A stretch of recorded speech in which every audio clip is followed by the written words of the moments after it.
In this video, we'll be discussing the presentation file. And the presentation file is where we're going to be doing the exploded view and the balloons and parts list.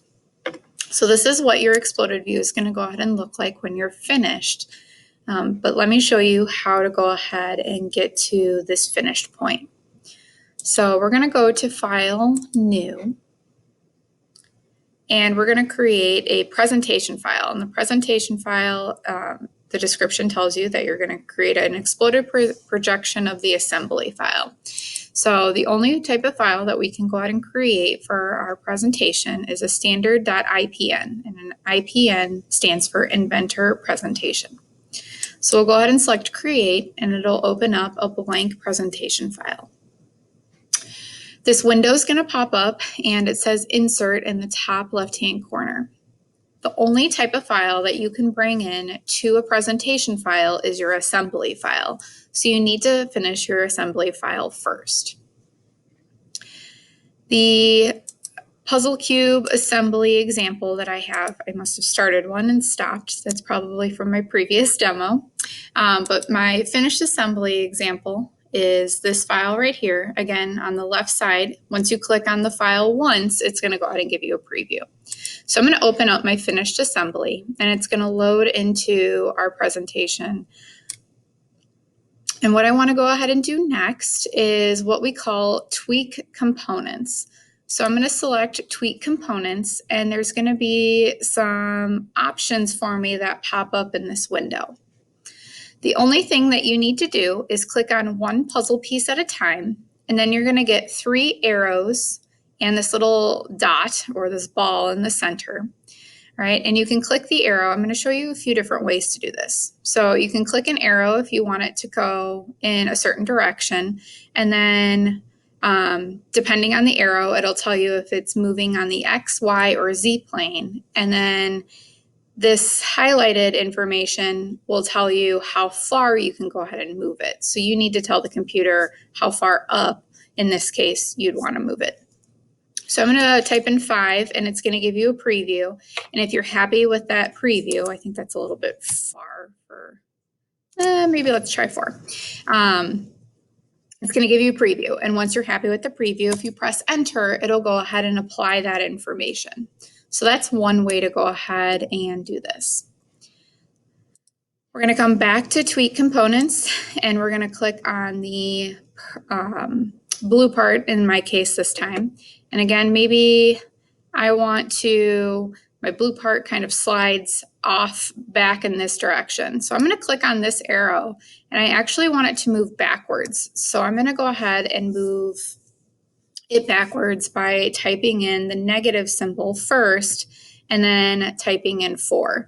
And the negative symbol will have it move in the opposite direction of that arrow along that specified plane.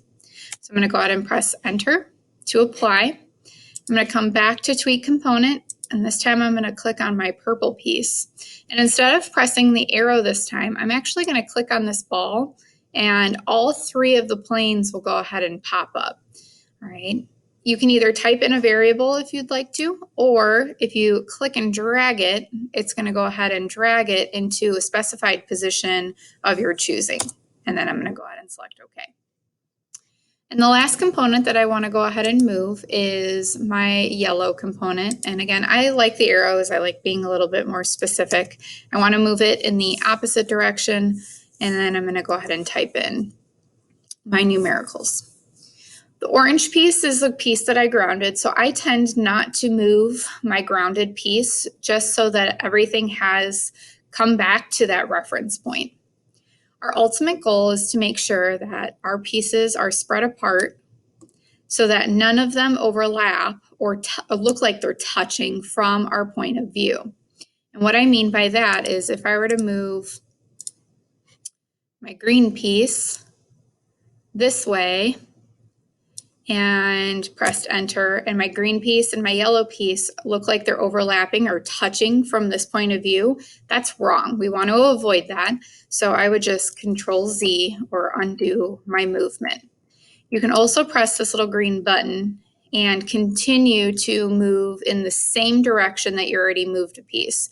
So if I need to go ahead and make adjustments, I can click on that piece, that little green ball or circle is going to go ahead and appear, and I can move my pieces a little bit closer if I want to. All right, so I'm going to go ahead and zoom in. I'm going to press my home view. And if you notice, I'm going to rotate this just to, again, show you a different perspective. When I rotate my piece, the pieces are now overlapping. All right, so you want to make sure that you're at a view where none of our pieces are touching or overlapping. All right, once you've gotten a view that fits those requirements, you're going to come up to our ribbon and you're going to press the new snapshot view. All right, what this is going to do is it's essentially going to take a screenshot, or a snapshot is what Inventor calls it. And that snapshot is what is going to be used when we bring in our presentation file to our working drawings in our previous IDW file. So now my screenshot or snapshot is saved. What you can also do with a presentation is use the storyboard timeline down at the bottom.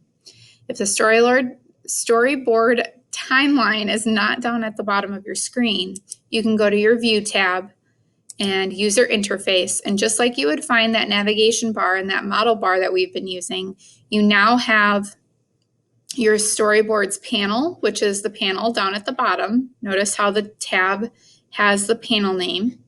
And you can also find the snapshots view, which is over here where we are storing our screenshot that we'll use for our working drawings. What we can go ahead and do is we can play our presentation file that we've created. And it's going to show you how that assembly comes apart and fits together. This is the end of the first video for your presentation file. The next video will discuss how to set up your presentation file in your multi-view drawings and add the balloons and parts list.